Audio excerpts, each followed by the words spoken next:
इंदौर नगर निगम के जरिए किए गए रेड जोन में बदलाव और जितनी भी कॉलोनियां वैध घोषित की गई हैं, उनका एक भी मकान का नक्शा मंजूर नहीं किए जाने के विरोध पर कांग्रेस ने आज सुबह निगम मुख्यालय पर जमकर विरोध प्रदर्शन किया। इस दौरान कांग्रेस नेता चिंटू चौकसे द्वारा नगर निगम मुख्यालय के सभी गेटों का घेराव किया गया, जिसे हटाने के लिए पुलिस ने वाटर कैनन की मदद से कांग्रेसी कार्यकर्ताओं को खदेड़ा। इस दौरान कांग्रेसी कार्यकर्ता जमकर नारेबाजी करते रहे।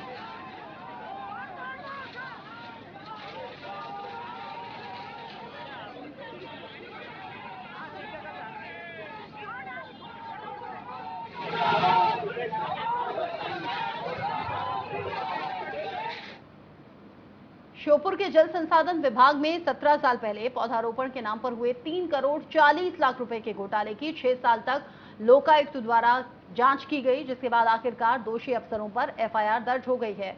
ग्वालियर लोकायुक्त पुलिस द्वारा श्योपुर के जल संसाधन विभाग में जेट्रोफा प्लांटेशन घोटाले में विभाग के 24 अफसरों को जांच में दोषी पाया गया, जिसके बाद लोकायुक्त ने घोटाले को अंजाम देने वाले जिम्मेदार अफसरों पर एफआईआर की है। जिन अफसरों पर लोकायुक्त ने एफआईआर की है, उनमें जल संसाधन विभाग के ईई, एसडीओ और उप मंत्री भी शामिल हैं।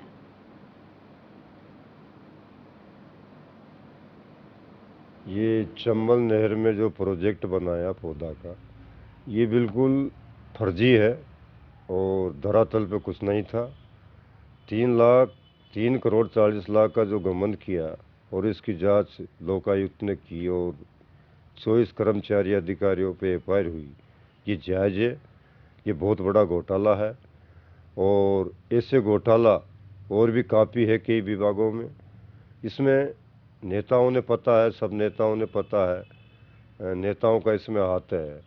और इसमें जो बड़े वरिष्ठ अधिकारी है, जिसने पहले भी शिकायत हुई थी, इसकी आवाज़ उठी थी, तो क्या उनको पता नहीं था?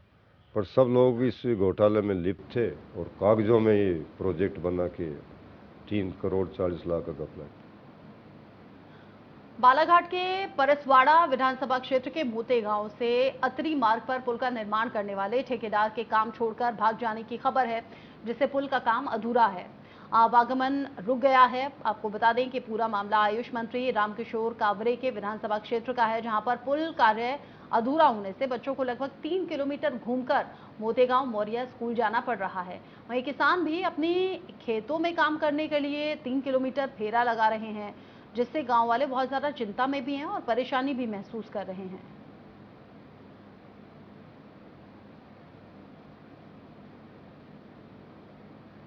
अच्छा, आपकी कितनी खेती फंसी है इससे? हमारा है 3 एकड़। अच्छा, 3 एकड़ में आप रबी भी लगाते हैं क्या? हाँ लगाते, लखोड़ी बोया थे जी। अच्छा। वो भी नहीं होया, ऐसी भी नहीं होया, सब फोड़ डाले पार, बांधेंगे बांधेंगे के बोले, हाँ। बांधे भी नहीं है। और जो भगे तो दोबारा लौट के नहीं आता। ठेकेदार बोलता है दीपावली में बोलते हैं। अच्छा, अब यहाँ से आना जाना कैसे हो पाएगा आपका? कोई दिक्कत नहीं है, सब हम तो अभी उधर जाएंगे तो खबर जाएंगे गड्ढा में, लड़के बस स्कूल जाने को देगा। तो वही ठेकेदार की लापरवाही की वजह से अधूरा है। कोई बच्चे को दिक्कत होगी अभी स्कूल आने में, खेती वाले को दिक्कत होगी खेती जाने में। ये है कि मौर्या मोतेगांव पंचायत एक थी, विभाजन होने के बाद में भैया यहाँ की मोतेगांव टोला से समस्या है। बाल बच्चों का, खेती किसानों को आने जाने में समस्या है, तो पढ़ने पढ़ाने वालों को सबको दिक्कत। गौरेला पेंड्रा मरवाही जिले में जिला प्रशासन के द्वारा गुरुकुल परिसर में कंपोजिट बिल्डिंग और कलेक्ट्रेट भवन बनाने के लिए पेड़ों की कटाई शुरू कर दी गई है, जिसे लेकर पर्यावरण प्रेमियों ने भी विरोध प्रदर्शन करने शुरू कर दिया और मौके पर पहुंचकर कटे हुए पेड़ों को कफन उड़ाया और पूजा करते हुए उनकी रक्षा नहीं कर पाने पर अफसोस भी जाहिर किया। इसके साथ ही उन्होंने आगे पेड़ों को बचाने के लिए हर तरह की लड़ाई लड़े जाने की बात भी कही। अनोखा विरोध प्रदर्शन ये पेड़ से प्रेम करने वाले लोगों ने दिखाया, जहां पर पेड़ कटे और पेड़ों को कफन उड़ाकर अफसोस जाहिर किया गया।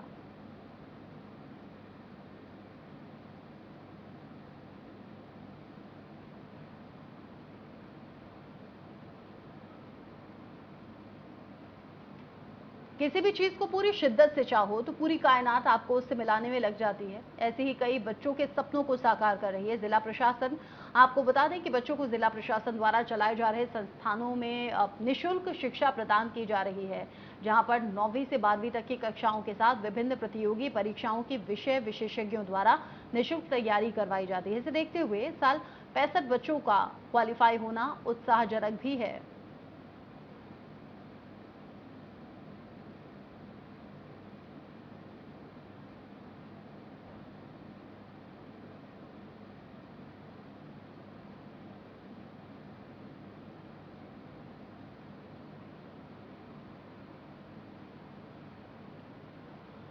शमशाबाद में दबंगों ने एक दलित महिला पर जानलेवा हमला किया। खेत मालिक दलित महिला अपने खेत पर काम कर रही थी। इसी दौरान दबंगों ने मौके पर जाकर उससे न सिर्फ मारपीट की बल्कि महिला पर ट्रैक्टर चढ़ा दिया। इस दौरान महिला समेत 2 लोग जख्मी हो गए।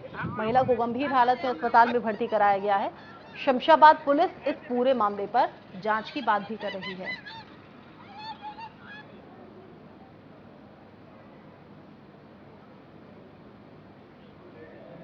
तो मैं गाड़ी रख के आया, इससे पहले उन्होंने ट्रैक्टर चढ़ा दिया ऊपर और मम्मी पापा को डंडों से मारा, सांगुल वाले सरकार जाट ने। वहाँ क्यों गए थे आपका?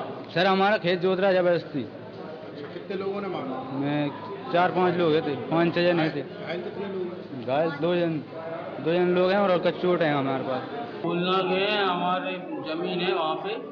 आज हमारे मम्मी पापा सभी गए थे बोलना जमीन जोतने के लिए, लेकिन वो पड़ोसियों ने हमारी ज़मीन पे कब्जा करके और उसे जोत रहे हैं और हमारे मम्मी पापा को घायल कर दिया। बहुत मम्मी ज़्यादा घायल है, ट्रैक्टर चढ़ा दिया उनके ऊपर।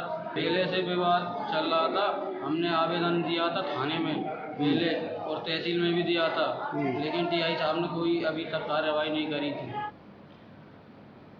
छत्तीसगढ़ के आबकारी मंत्री कवासी लखमा ने केंद्रीय गृह मंत्री अमित शाह पर बड़ा बयान दिया है, जिस पर बीजेपी प्रदेश अध्यक्ष अरुण साव ने पलटवार किया और कांग्रेस पर घबराने का आरोप लगाया। सुनिए क्या कहा उन्होंने। सड़क का वो कर्नाटक में भी थे, वहाँ बजरंगबली को बोले जय बजरंगबली बोलो, पुल साहब को वोट डालो। भारतीय जनता पार्टी को बजरंगबली लात मारी है।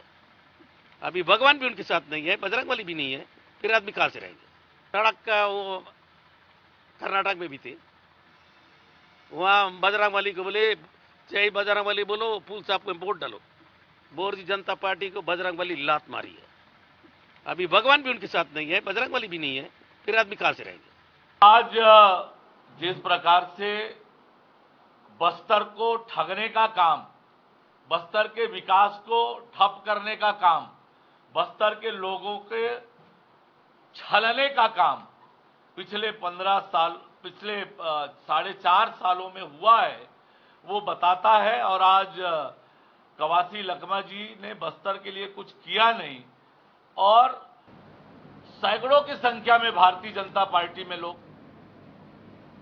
छत्तीसगढ़ के आने वाले दिनों में विधानसभा और लोकसभा चुनाव होने हैं, जिसमें सियासी गलियारों में सरगर्मियां बढ़ी हुई हैं। केंद्रीय स्तर के नेता भी लगातार छत्तीसगढ़ का दौरा कर रहे हैं। इन्हीं सबके बीच में छत्तीसगढ़ की राजधानी रायपुर से बड़ी खबर है कि 30 आदिवासियों ने कांग्रेस की सदस्यता ली है। जानकारी जो मिल रही है, सुकमा से आए हुए परिवार के 30 आदिवासी सदस्यों ने कांग्रेस का दामन थाम लिया। इन सभी लोगों ने मंत्री कवासी लखमा की मौजूदगी में कांग्रेस का दामन थामा है।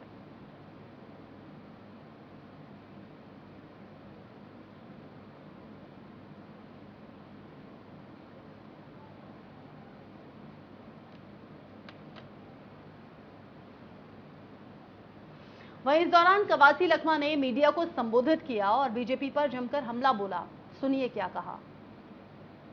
छत्तीसगढ़ के लोग, छत्तीसगढ़ का जनता, ये किसान है, मजदूर है, आदिवासी है, तेंदुपत्ता का रेट बढ़ गया, धान का रेट बढ़ गया, भूमिहीन किसान को पैसा मिल रहा है, चिराग गुड़िया को पैसा मिल रहा है, देवगुड़ी बन रहा है, गोटुल बन रहा है। तो इसलिए नरेंद्र मोदी आए, स्वागत है। देश का प्रधानमंत्री है, लेकिन इस देश को दे, नौकरी का बात करे, महंगाई का बात करे। महंगाई क्यों बढ़ रहा है, क्यों नहीं बता रहे कि 75 साल में डीजल का रेट 100 के ऊपर, पेट्रोल का रेट, गैस का रेट, 4 साल में मिलने वाला गैस 1200, रोटी जीएसटी, गोली में जीएसटी, बच्चे पीने का दूध में जीएसटी, इसका बात नहीं करते। यहाँ के आदिवासियों, यहाँ के किसानों समझदार है, इसलिए यहाँ के कोई भी आए भूपेश बघेल के सामने, भूपेश बघेल का काम, भूपेश बघेल का नीति पूरे देश में छत्तीसगढ़, गढ़बो छत्तीसगढ़, गोबर खरीदे से लेकर, गोमूत्र खरीदे से लेकर, आदिवासी विश्व दिवस का छुट्टी, छठ पूजा का छुट्टी, 30 त्योहार का छुट्टी देने वाला हिंदुस्तान का पहला सरकार है। तो इसलिए कोई भी आए, हम कोई फर्क नहीं पड़ेगा। पिछले साल 15 सीट जीते थे, इस साल देश भी नहीं जीतेगा। हमारे देश का प्रधानमंत्री, उसको छत्तीसगढ़ में आना ही चाहिए, लेकिन ये 4 साल क्यों नहीं आया, यहाँ के लोग पूछेंगे। 4 साल में छत्तीसगढ़ हमारे देश का हिस्सा है। या 4 साल पहले यहाँ विकास का बात करते, सड़क का बात करते, या फैक्ट्री खोलने का बात करते, यहाँ के लोगों को, नौजवान लोगों को रोजगार देने की बात करते। ये 4 साल गायब थे। छत्तीसगढ़ हमारे अंडर में नहीं है। आज चुनाव के माहौल में आकर ये प्रधानमंत्री, ये चुनाव वाला प्रधानमंत्री है, देश का विकास का प्रधानमंत्री नहीं है।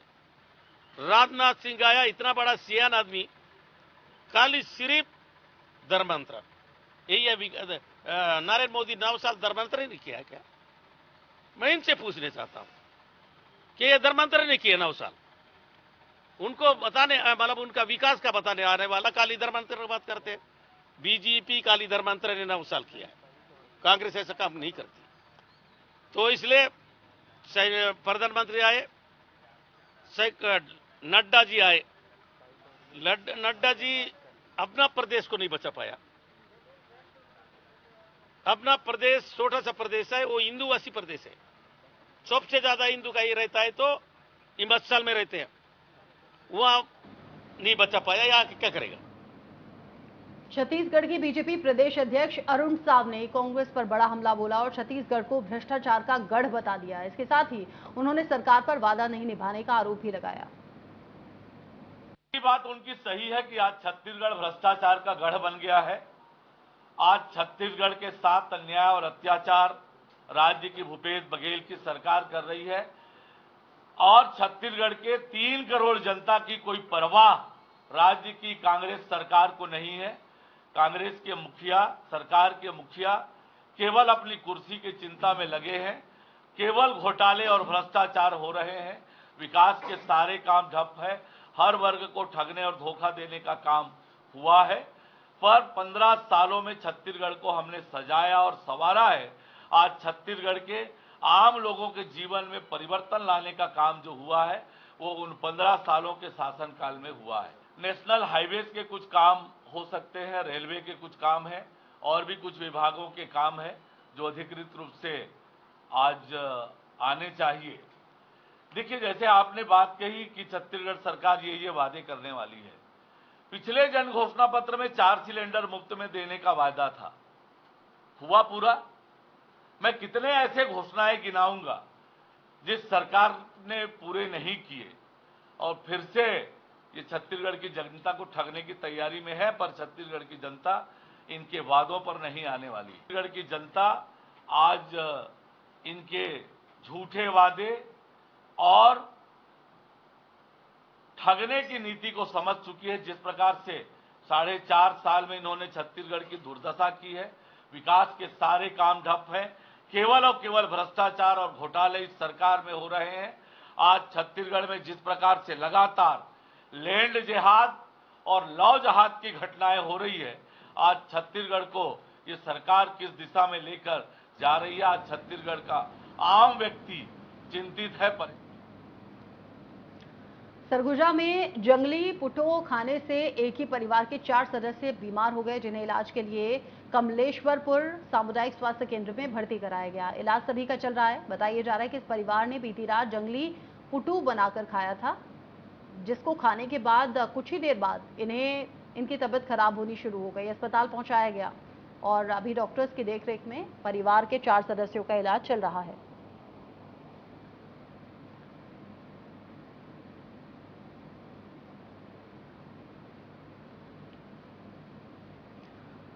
पिछले दिनों प्रधानमंत्री नरेंद्र मोदी द्वारा एक देश एक कानून की वकालत करने के बाद से बीजेपी जोर शोर से इस मुद्दे को आम जनता के बीच लेकर जा रही है। बीजेपी के कार्यकर्ता हर रोज शहर की गलियों और मोहल्लों में पदयात्रा करते हुए समान नागरिक संहिता के उद्देश्यों को आम लोगों तक पहुंचाने का काम कर रहे हैं। इससे संबंधित भ्रम और अफवाहों का निराकरण कर रहे हैं। इसी कड़ी में बीजेपी के विधि प्रकोष्ठ और सांस्कृतिक प्रकोष्ठ द्वारा अंबेडकर चौक पर आयोजन किया गया, जिसमें आम जन के साथ साथ वकील थे, प्रोफेसर थे, खिलाड़ी थे, जो लोगों से मिले, समाज के गणमान्य लोग थे और कुछ प्रमुख लोग भी उपस्थित रहे, लोगों से बात की।